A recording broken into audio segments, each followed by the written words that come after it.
Hi everyone and welcome to Shaluso. Today we're going to be talking about probably the quintessential Tag Heuer. If someone says Tag Heuer, you're probably going to think of this watch right away. The Tag Heuer Carrera Calibre 16.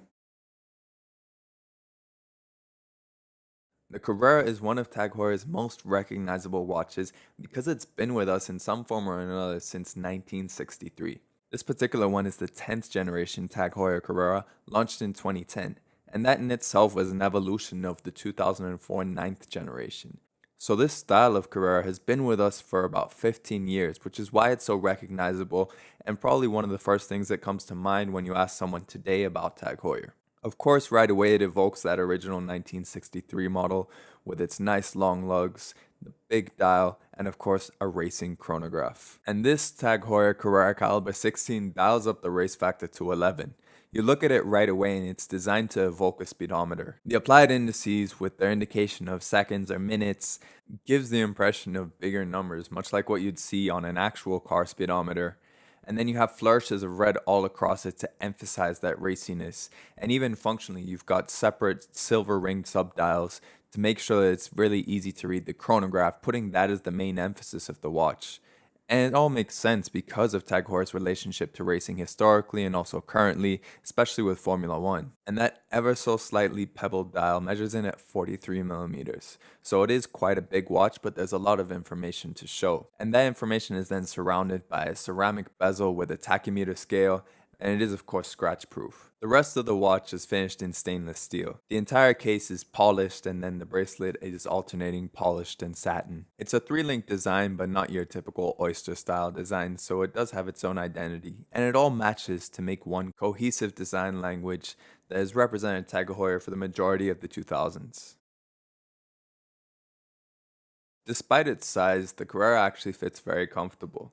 The bracelet is well designed, and it doesn't actually feel as heavy as you would think when you look at it. It is quite thick at 16.5 millimeters, largely due to the see-through case back as well as the movement itself, but it doesn't feel top heavy on the wrist, and you really don't feel its weight wobbling around.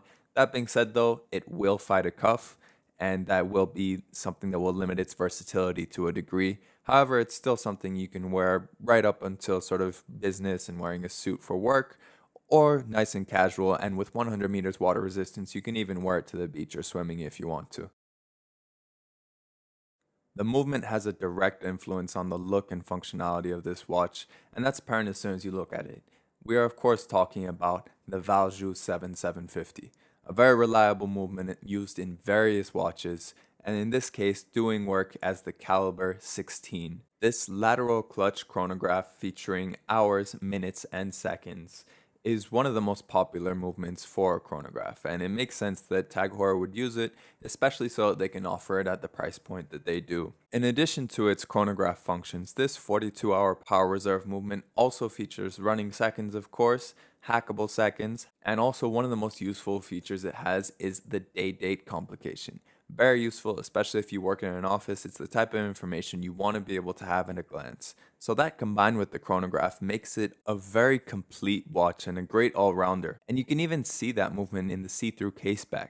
And while it does have a see-through caseback, it's still 100-meter water resistant. So even in that sense, it offers a lot of versatility as much in terms of its look as well as in terms of its function. If I'm being honest, finish and details were not an area where I had high expectations due to the bad press that Tag Heuer gets with some of its lower end watches that feature plastic parts in their movements. But this watch really did surpass my expectations. The engine turning on the base plate, the Côte de Genève on the rotor itself, which of course is signed, it all just surpassed expectation and was a really nice surprise. And on the outside, the attention to detail continues. I mentioned before the fact that the focus is the subdials themselves. They have a different texture on the inside, silver rings and red tips, all designed so that you can just focus on reading the chronograph. And it continues on the clasp side as well. The space between the skeletonized swing arms shows a sort of T shape. On the outside, they have a nice low profile clasp with the normal Tag Heuer logo, and then they also have Tag Heuer written across the swing arm in a different style. Also, you can understand the different facets of this brand and the different styles that it's had over the years.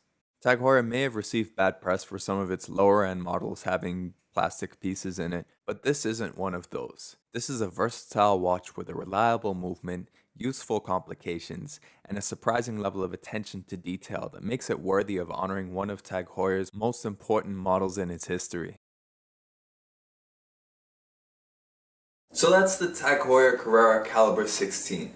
Definitely an all-rounder, especially considering all of the different complications that it includes, and the fact that it is a relatively accessible watch. But we'll talk about that in a little bit. First off, we have to touch on the 3 highlights and the 3 negatives of this watch. Now the first thing to highlight is of course that versatility. The Valjoux 7750 is a very reliable movement, but it's also a very complete movement. This watch has a chronograph, it has a day and a date, it's 100 meters water resistance, a ceramic bezel, and a see-through case back. This could very easily be your only watch, or at the very least your first foray into luxury watches, and you'd never really feel like you're missing anything. The only complication it's missing is a GMT, and honestly with that dial, you probably wouldn't want to have any extra information on it.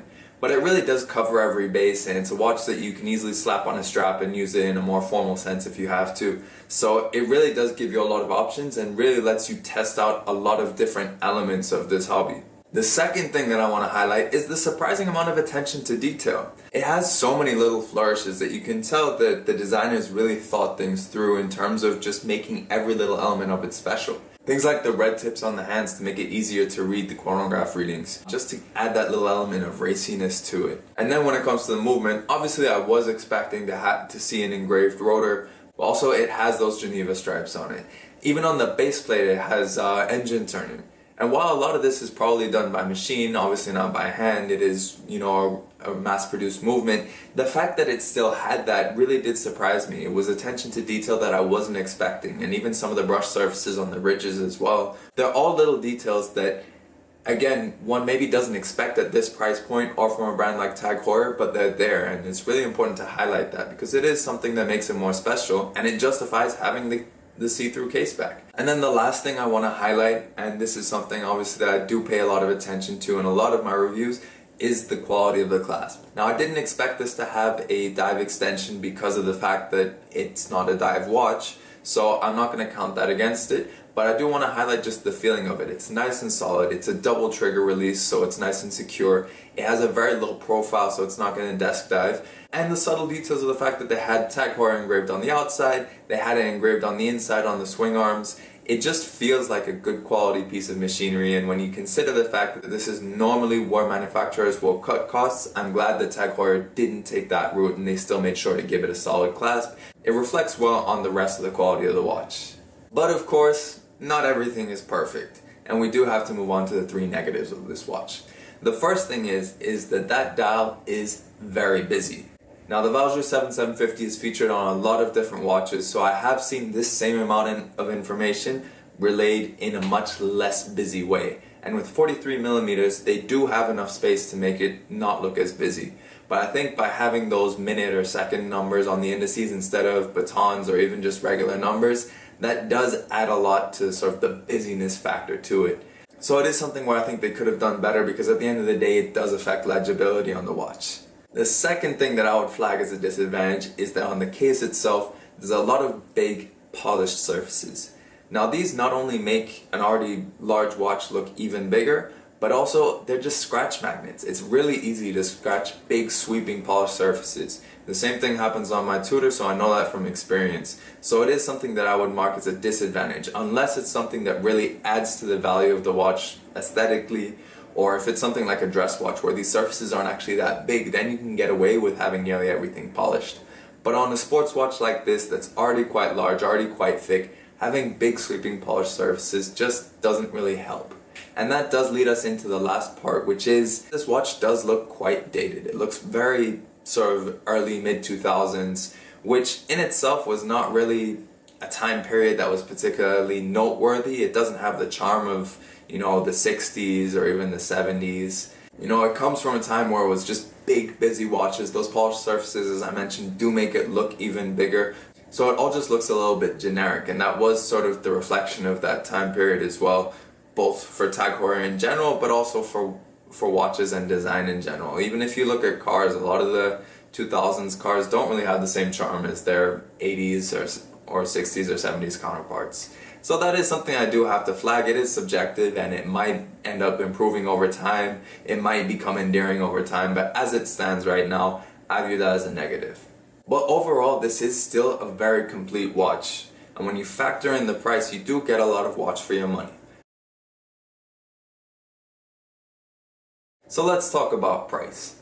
Now, this was a watch that was lent to me while I was on my trip in Australia, so I'm going to be quoting all the prices in Australian dollars, but if you've been paying attention to all of the cards that I've shown, I do also quote the US price as well. So this price in Australia retails for $6,200. The owner of this watch picked it up 4 years ago for $4,400 at a Tag Heuer AD. So they did get a decent discount on it. And when you factor that in, it is a lot of watch for the money. And also, on the second-hand market, right now in Chrono 24, it hovers around 3,800 Australian dollars. So if you put all that into perspective, definitely this is a good watch for the money if you can get a proper discount on it or if you buy it pre-owned. So as I said before, I think this would be a great watch for someone's first watch getting into the hobby and want to sort of try something that features a bit of everything, or even if it's just a one-watch collection. But that's my opinion. I'd love to know in the comments below what you think. Do you think this would be a good starter watch for someone? Do you think this could be someone's only watch? Or do you think that there are other watches that would give people a better introduction into luxury watches, or that maybe offer a better value proposition considering all that comes with the watch? Let me know in the comments below, and if you like the video, please do like it and share it. And if you like the content that I've been putting out on this channel, please do subscribe as I put new videos out every week. But in any case, thanks for watching. I'll see you on the next one.